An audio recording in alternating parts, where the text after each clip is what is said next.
I still remember the moment I realized my entire world had been ripped away from me, not by strangers, but by the very people I gave my life to. My name is Eleanor, and I am a mother, a grandmother, a woman who once believed that love and sacrifice would always be repaid with gratitude.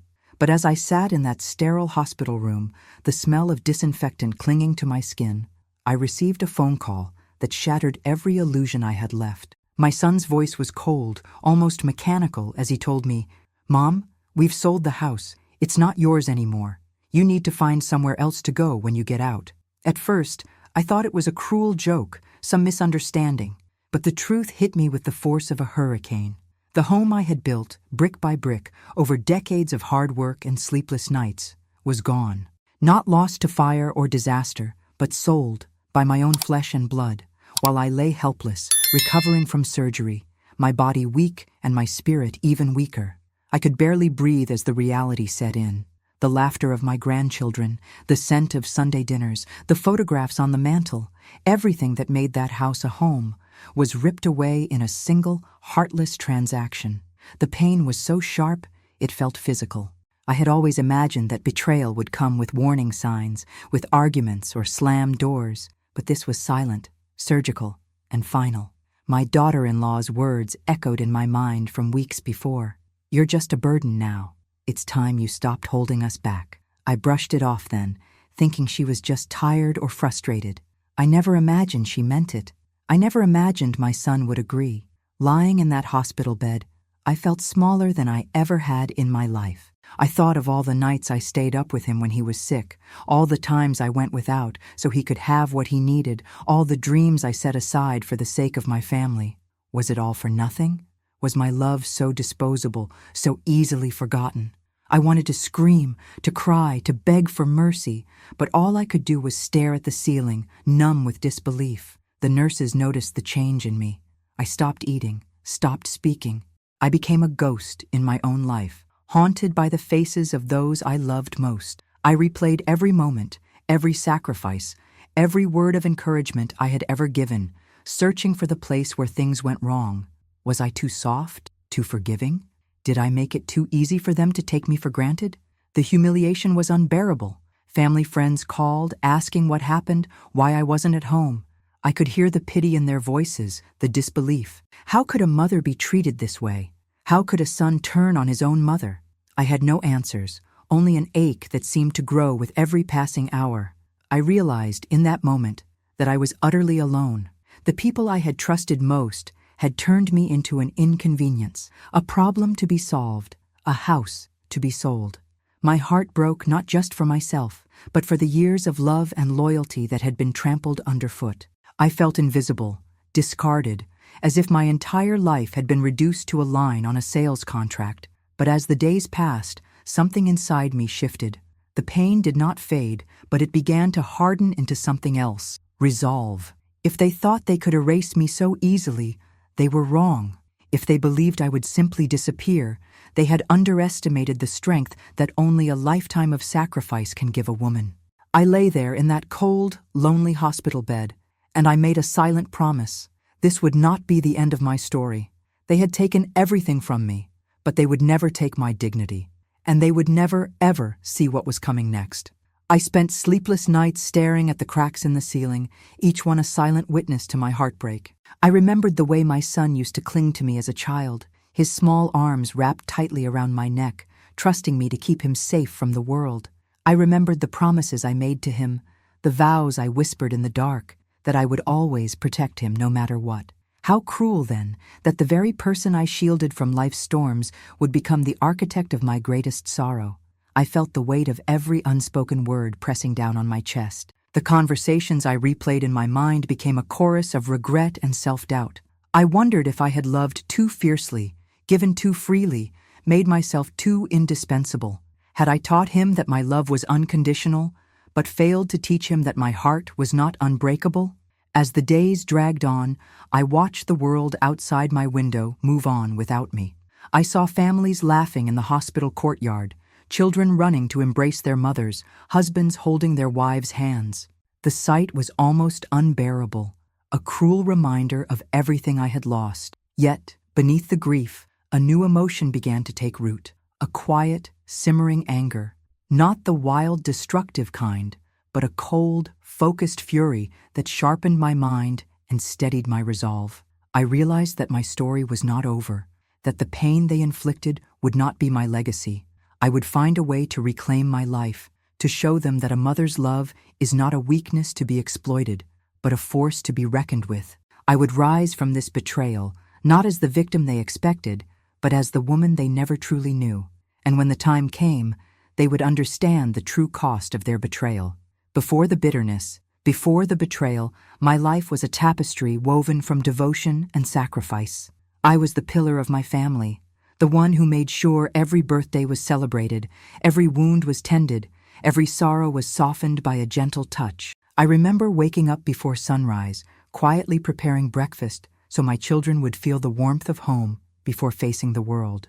I worked 2 jobs when times were hard, never letting them see my exhaustion, always greeting them with a smile and open arms. My hands were always busy, sewing, cooking, cleaning, making sure every detail of our lives was stitched together with love. I gave up dreams without a second thought, believing that my family's happiness was the only dream worth having. I skipped vacations, new clothes, even simple pleasures, so my children could have what they needed. I cheered at every school play, nursed every fever, and listened to every heartbreak as if it were my own. I was the first to wake and the last to sleep, my mind always racing with worries about their future, my heart swelling with pride at every small victory. When my husband died young, leaving me with 3 children to raise alone, I never let them see me cry. I worked double shifts at the factory and cleaned offices at night, my fingers raw from scrubbing floors, my back aching from bending over sewing machines. But when I came home, I transformed into the mother they needed, patient, loving, strong. I helped with homework by lamplight, mended clothes until my eyes burned, and somehow always found money for the things that mattered to them. I remember the Christmas when I had no money for gifts. I stayed up for weeks, knitting sweaters and scarves, baking cookies, creating magic from nothing but love and determination. The joy on their faces that morning was worth every sleepless night, every sacrifice I had made. That was the mother I was, the one who moved mountains with bare hands, who made miracles happen through sheer force of will and endless love. My son Michael was my firstborn, my pride and joy. I watched him grow from a shy little boy into a confident young man, always encouraging him, always believing in his potential. When he struggled in school, I sat with him every night, helping him with his studies. When he wanted to play sports, I worked extra hours to pay for equipment and uniforms. When he fell in love with Sarah, I welcomed her into our family with open arms, treating her like the daughter I never had. Holidays were sacred in our home. I poured my soul into every meal, every decoration, every tradition. I wanted my children to feel safe, cherished, and proud to call our house their home. I remember the laughter echoing through the halls, the warmth of my grandchildren's hugs, the way my son used to thank me for everything, promising he would always take care of me. I believed him. I believed that love, when given freely, would be returned in kind. I was always there, a silent guardian, sacrificing my own needs for theirs. I never kept score, never asked for repayment. My love was unconditional, my loyalty unwavering. I thought that was enough. I thought that was what being a mother meant. I never imagined that the very foundation I built would one day be used to bury me in loneliness and regret. Even as my children grew and started their own families, I remained the constant in their lives. I babysat whenever they needed, cooked their favorite meals when they visited, and always had a listening ear for their problems. I was the glue that held our family together, the one everyone turned to in times of trouble. I thought I had built something beautiful, something lasting. I thought I had earned their love and respect through decades of selfless devotion. But love, I learned too late, is not always a currency that appreciates with time. Sometimes the more you give, the less valuable it becomes in the eyes of those who receive it. Sometimes sacrifice is seen not as a gift, but as an expectation. And sometimes the very people you would die for are the ones who will leave you to die alone. It didn't happen all at once. The first cracks were almost invisible, hidden beneath polite smiles and hurried conversations. I noticed my son's eyes growing distant, his hugs shorter, his words more clipped. My daughter-in-law Sarah began to exclude me from family decisions, planning vacations I was never invited to, making jokes at my expense when she thought I wasn't listening. There were whispered conversations behind closed doors, glances exchanged when I entered the room. The changes started small. Phone calls became less frequent, visits shorter and more strained. When I offered to help with the grandchildren, I was told they were too busy or that I wouldn't understand their modern parenting methods. My recipes, once beloved family traditions, were suddenly too heavy or outdated. The stories I loved to tell about their father and our early years together were met with eye rolls and impatient sighs. Little things began to change. My birthday was forgotten, my favorite dishes left untouched at dinner, my stories cut short by impatient sighs. They stopped asking for my advice, stopped sharing their lives with me. I became a shadow in my own home, present but unseen, my efforts dismissed as outdated or unnecessary. Sometimes I would find them laughing together in the kitchen, only for the laughter to die when I walked in. The grandchildren, once so eager to spend time with me, started to drift away. They were too busy with their devices, too tired for my games, too distracted to listen to my stories. When I tried to engage them, Sarah would intervene with comments like, "Grandma's stories are so long, aren't they?" Or, "You don't have to pretend to be interested, kids." The words stung, but I told myself she was just stressed, that it would pass. I began to notice how they talked about me when they thought I couldn't hear. "She's getting so forgetful," Sarah would whisper to Michael. "Maybe we should think about other arrangements." When I asked what they meant, they would brush it off, tell me I was imagining things. But I wasn't imagining the way they looked at me, like I was a problem to be solved, a burden to be managed. The financial scrutiny began around this time. Sarah started questioning my spending, asking why I needed certain medications, suggesting that maybe I was being taken advantage of by doctors and pharmacists. She began to involve herself in my banking, claiming she was just trying to help me stay organized. I was grateful at first, thinking she cared about my well-being. I didn't realize she was cataloging every penny, calculating my worth. Family gatherings became exercises in endurance. I would arrive with homemade dishes, only to watch them sit untouched while store-bought alternatives were praised. My attempts at conversation were met with distracted nods or outright dismissal. I felt like a stranger in my own family, tolerated but not welcomed, present but not included. The pain of being overlooked was sharper than any physical wound. I clung to memories of better days, but they began to feel like dreams fading at dawn. I told myself it would pass, that love would win out in the end. But the distance only grew, and with it, a sense of dread I could not shake.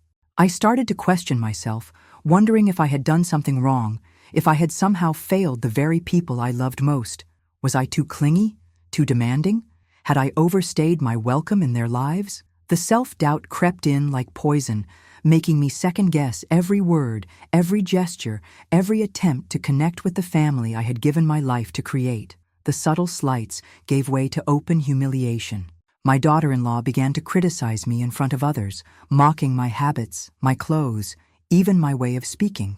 "Eleanor still thinks it's 1950, she would laugh to her friends, while I sat right there, invisible and wounded.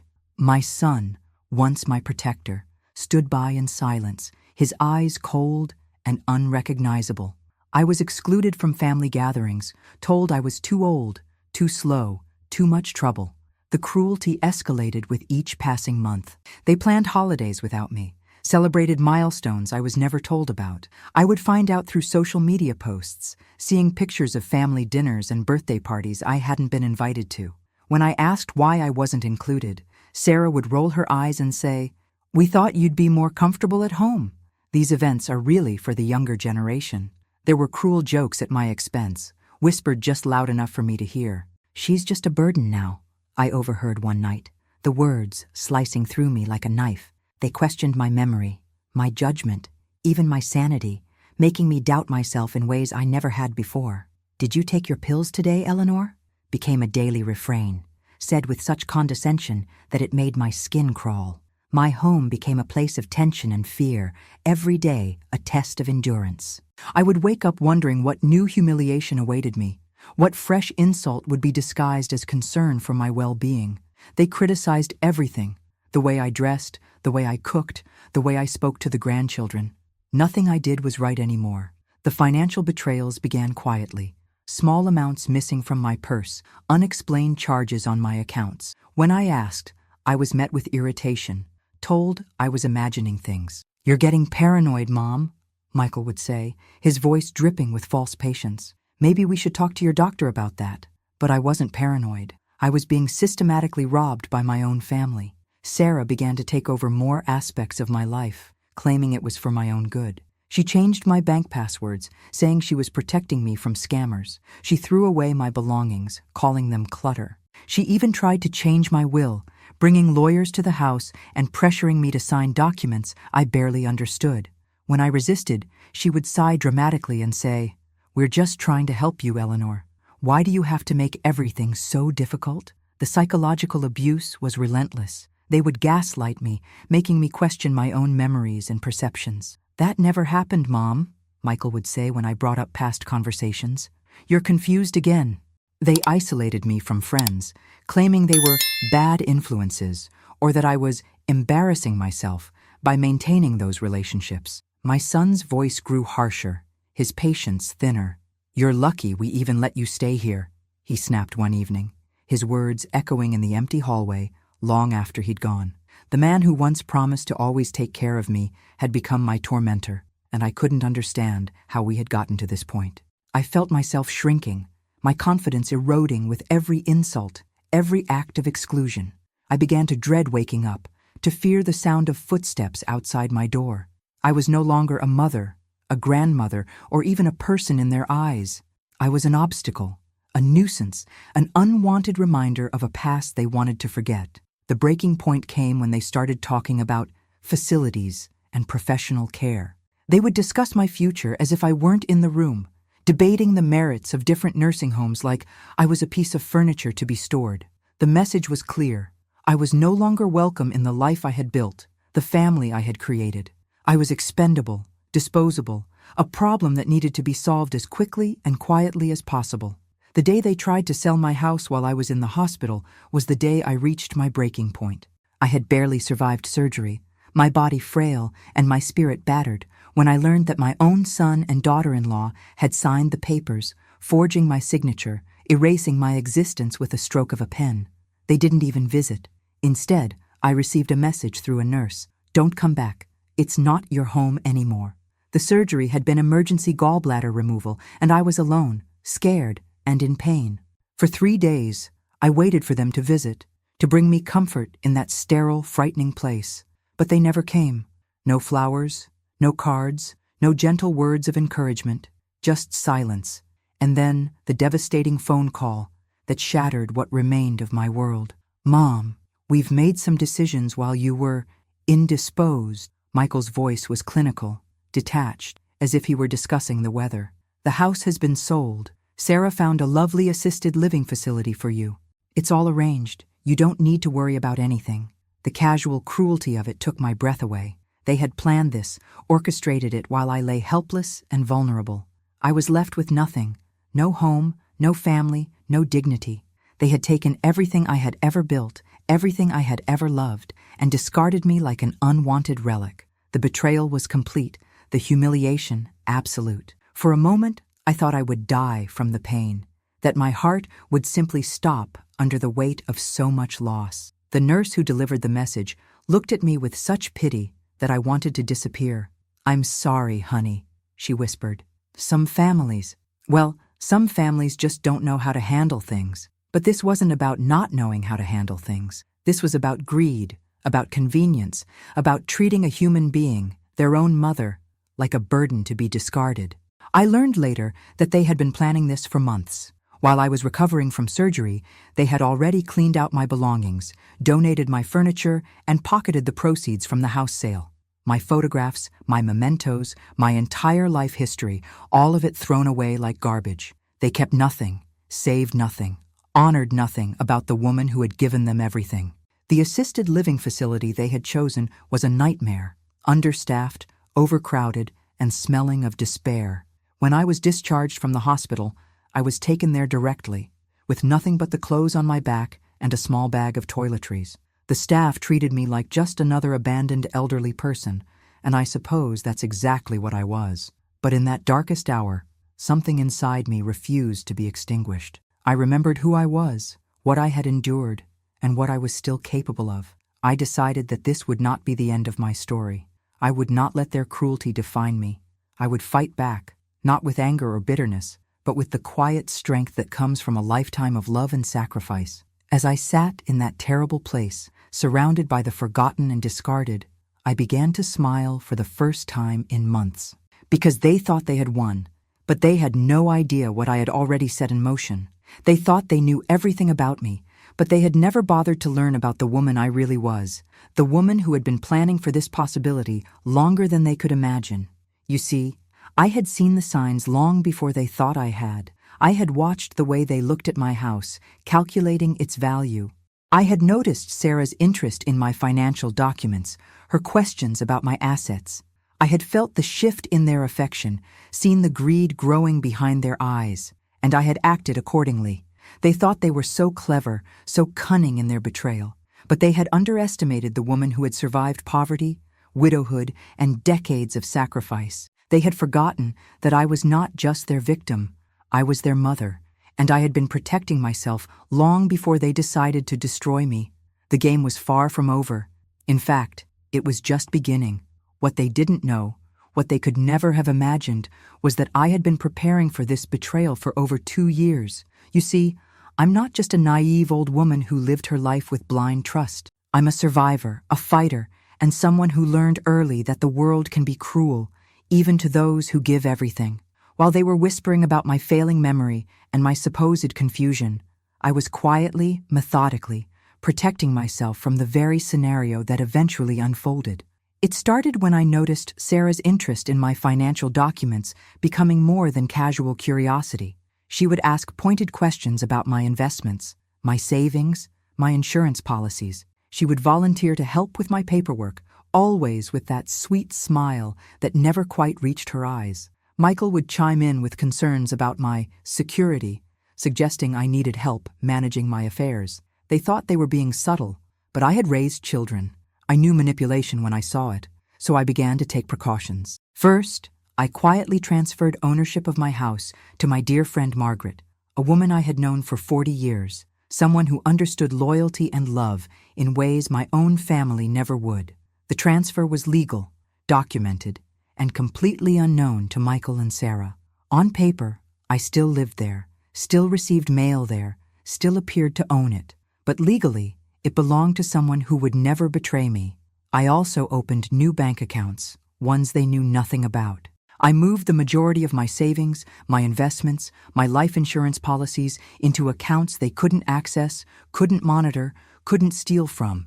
I kept just enough in the accounts they knew about to maintain the illusion that they had visibility into my finances. They thought they were so clever, monitoring my spending, questioning my purchases, but they were only seeing what I wanted them to see. The real masterstroke was the business I purchased, a small but profitable rental property company that generated steady income.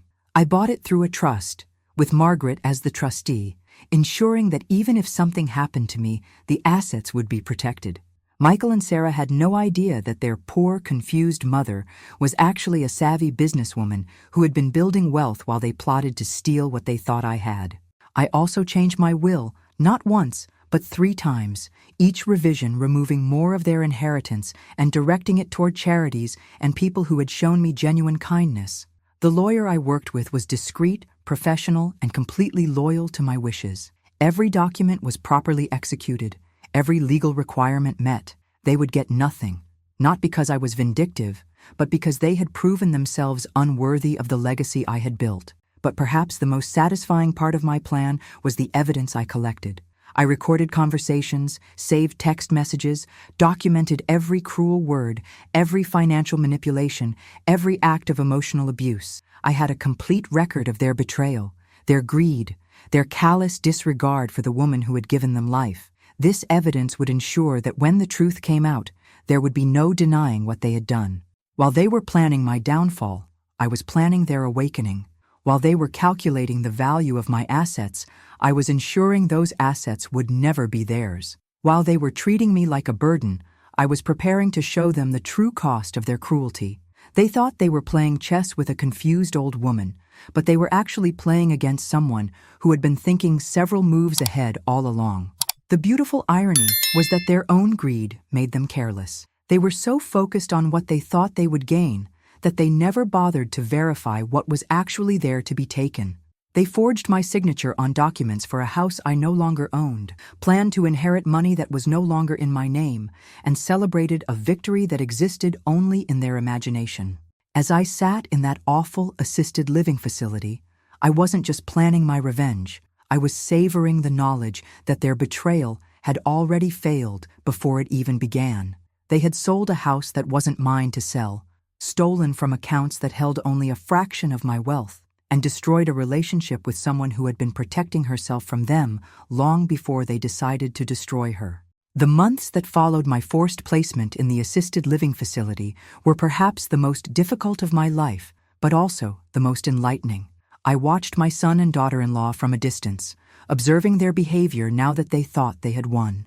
They were living in what they believed was their new house, spending what they thought was their inheritance, making plans for a future built on my supposed misfortune. They never visited me, never called, never showed even the slightest concern for my well-being. To them, I had served my purpose. I had been eliminated as an obstacle and converted into profit. They posted pictures on social media of their new home, threw parties for their friends, and lived lavishly on what they believed was their windfall. The cruelty of it was breathtaking, but it also provided me with perfect evidence of their true character. I learned from mutual friends that they had told people I was losing my mind and that they had no choice but to sell my house and place me in care. They painted themselves as reluctant heroes, burdened with the difficult task of caring for a difficult mother. They accepted sympathy and praise for their sacrifice, never mentioning the money they had pocketed or the complete abandonment of their responsibilities. Sarah, in particular, seemed to relish her new role as the grieving daughter-in-law who had been forced to make impossible decisions. She would sigh dramatically when people asked about me, speaking in hushed tones about my condition and how heartbreaking it was to watch me decline. She had become quite the actress, playing the part of the caring family member while counting the money she thought she had stolen from me. Michael was quieter about it, but no less complicit. He avoided talking about me altogether, changing the subject whenever my name came up. When pressed, he would simply say that I was being cared for and that it was for the best. The son who once promised to always protect me had become a stranger, someone who could look at himself in the mirror after abandoning his mother and feel no shame. But while they were celebrating their perceived victory, I was quietly putting the final pieces of my plan into place. I had been in contact with Margaret, who had been monitoring the situation and preparing for the moment when the truth would be revealed.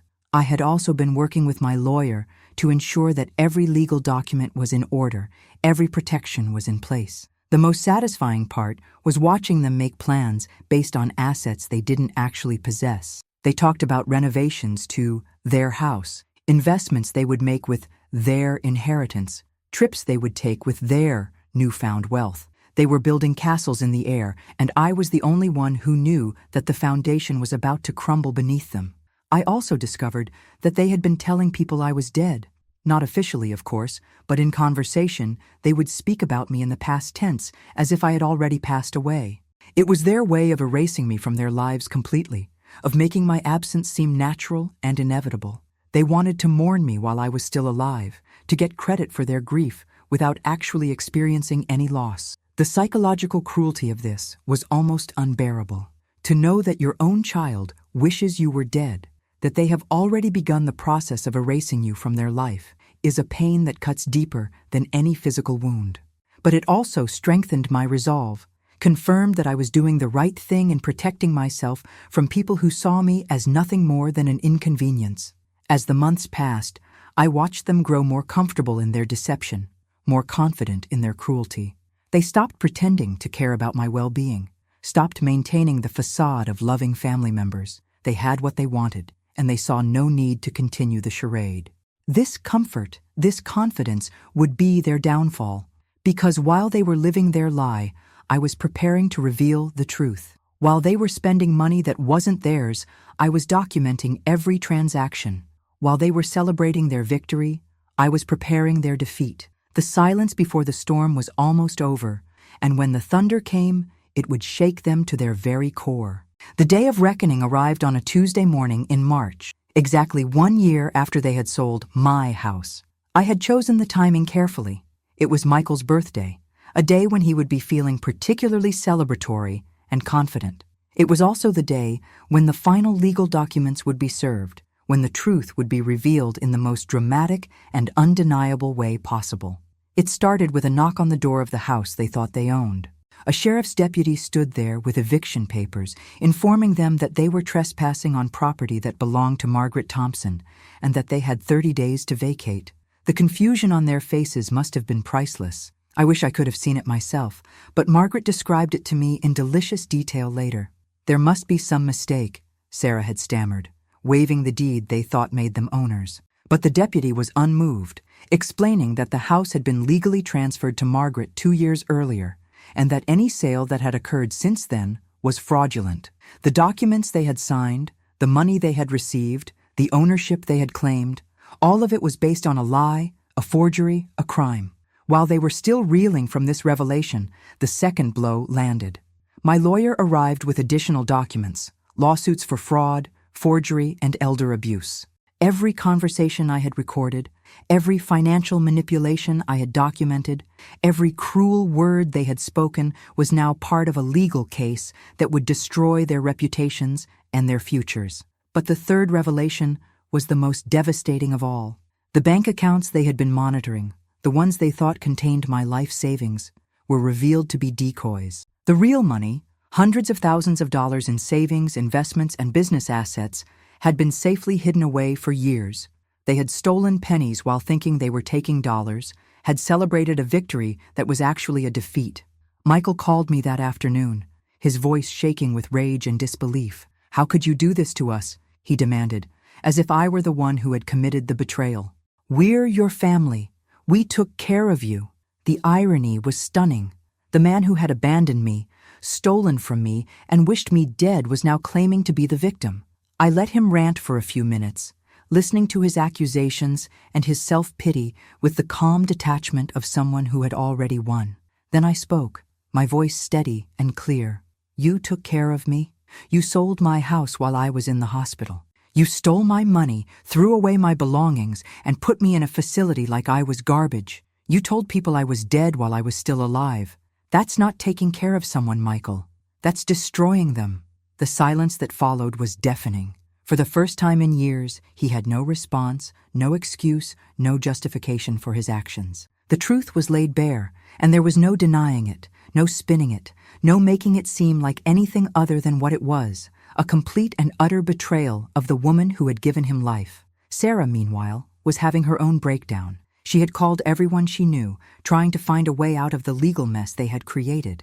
But there was no escape, no loophole, no technicality that could save them. They had committed multiple felonies, and the evidence against them was overwhelming and undeniable. The house they had been living in for a year was never theirs. The money they had spent was obtained through fraud. The future they had planned was built on a foundation of lies. Everything they thought they had gained through their betrayal was being stripped away, piece by piece, dollar by dollar. But perhaps the most satisfying part was watching their friends and neighbors learn the truth. The people who had praised them for their difficult decision to place me in care now knew that they had actually committed elder abuse. The community that had admired their new house now knew they were living there illegally.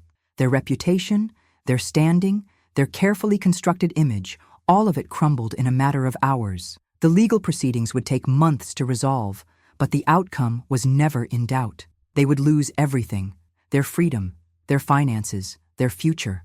They would face criminal charges, civil lawsuits, and the complete destruction of their lives as they knew them. And through it all, I would be watching, not with joy, but with the quiet satisfaction of justice finally being served. The months that followed were a masterclass in the consequences of betrayal. Michael and Sarah's world collapsed with a speed and thoroughness that even I found surprising.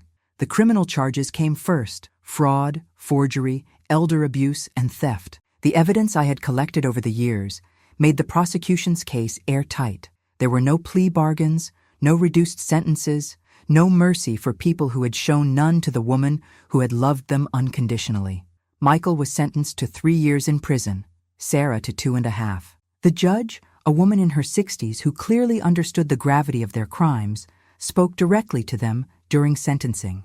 "You have committed one of the most heinous betrayals I have seen in my courtroom. To steal from and abandon the very person who gave you life shows a level of moral bankruptcy that is truly shocking."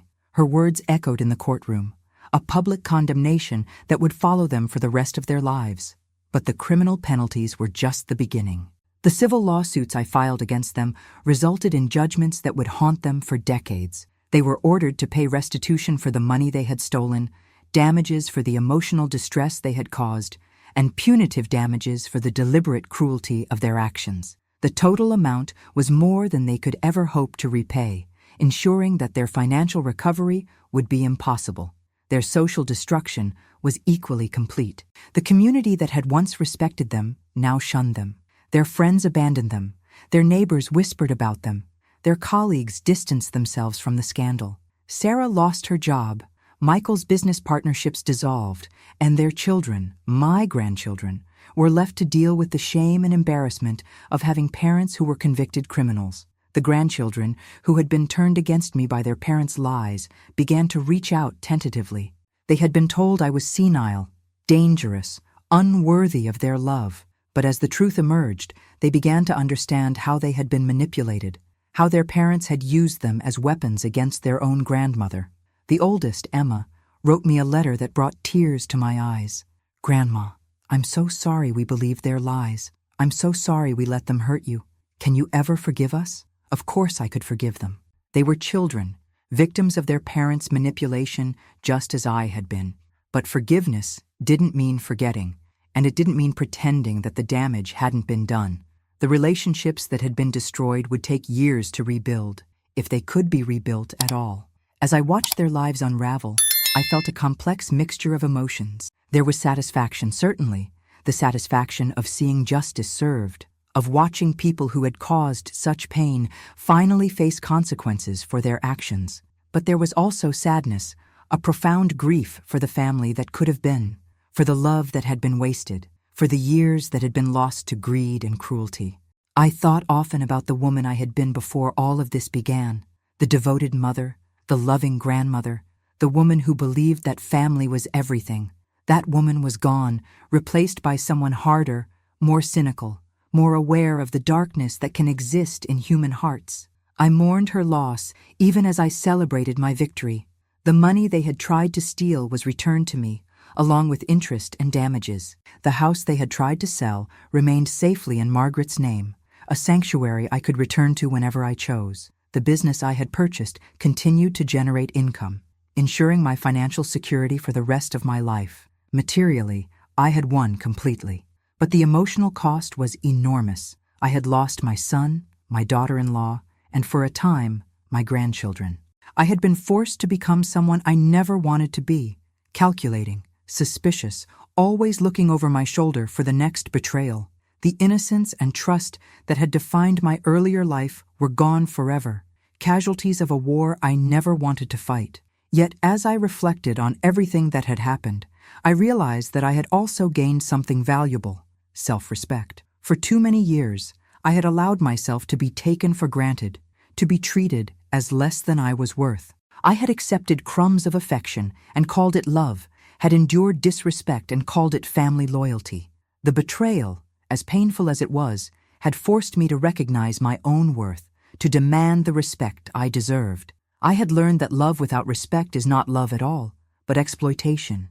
I had learned that family is not defined by blood, but by loyalty, kindness, and mutual care. I had learned that sometimes the people who claim to love you the most are the ones most capable of destroying you. These were hard lessons, but they were also liberating ones. 2 years have passed since the day of reckoning, and I find myself in a place I never expected to be, at peace. Not the naive peace of ignorance, but the hard-won peace of someone who has faced the worst that life can offer and emerged stronger. I am no longer the woman who believed that unconditional love would always be returned, but I am also no longer the broken victim who lay in that hospital bed, devastated by betrayal. The process of healing was not easy. For months after the trials ended, I struggled with feelings of guilt and regret. Had I been too harsh? Had I destroyed my family out of spite rather than justice? But as time passed, I began to understand that I had not destroyed my family. They had destroyed themselves through their own choices, their own greed, their own cruelty.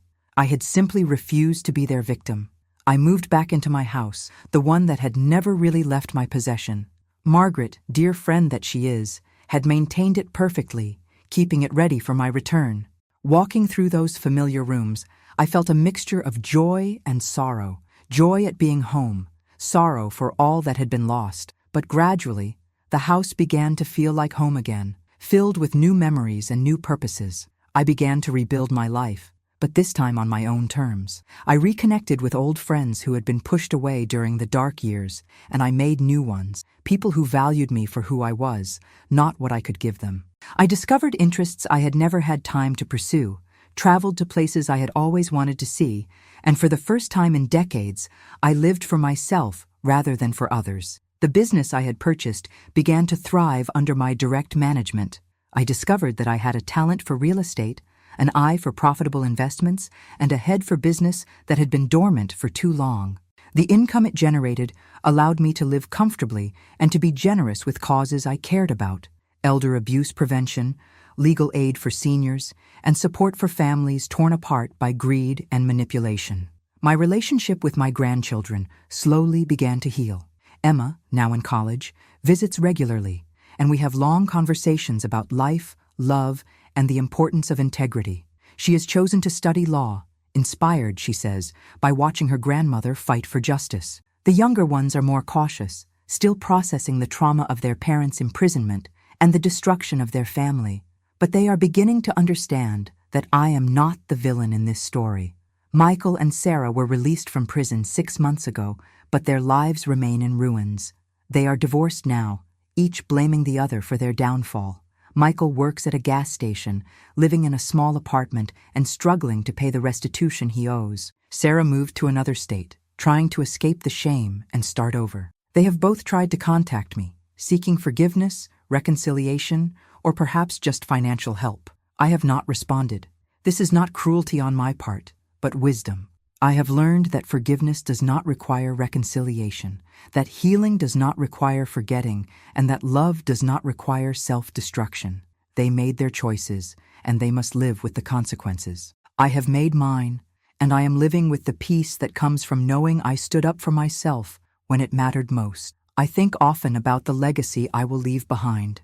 It will not be the legacy I once imagined, a loving family gathered around my deathbed, grateful for a lifetime of sacrifice and devotion. Instead, it will be the legacy of a woman who refused to be destroyed by betrayal, who fought back against cruelty, who chose justice over false peace. It is not the legacy I wanted, but it is the one I earned, and I am proud of it. To anyone who might hear this story, I want to leave you with this. Love is precious, but it is not more precious than your dignity. Family is important, but it is not more important than your self-respect. Forgiveness is a virtue, but it is not a requirement to accept abuse. You have the right to protect yourself, to demand respect, to walk away from people who treat you as less than you are worth. I am 78 years old now, and I have learned that it is never too late to stand up for yourself, never too late to demand better, never too late to choose your own happiness over someone else's convenience. The strength I found in my darkest hour was always there, waiting for me to claim it. It is there in you, too, waiting for the moment when you decide that you deserve better than the crumbs of affection that others are willing to give you. My story is not a tragedy, despite all the pain it contains. It is a story of resilience, of justice, of a woman who refused to let betrayal define her. I am not the victim of my family's cruelty. I am the survivor of it. And in surviving, in fighting back, in choosing myself over the people who chose to destroy me, I have found a peace and strength that no one can ever take away from me. This is my legacy, not the broken woman they tried to create, but the strong woman I chose to become. And that, perhaps, is the greatest victory of all.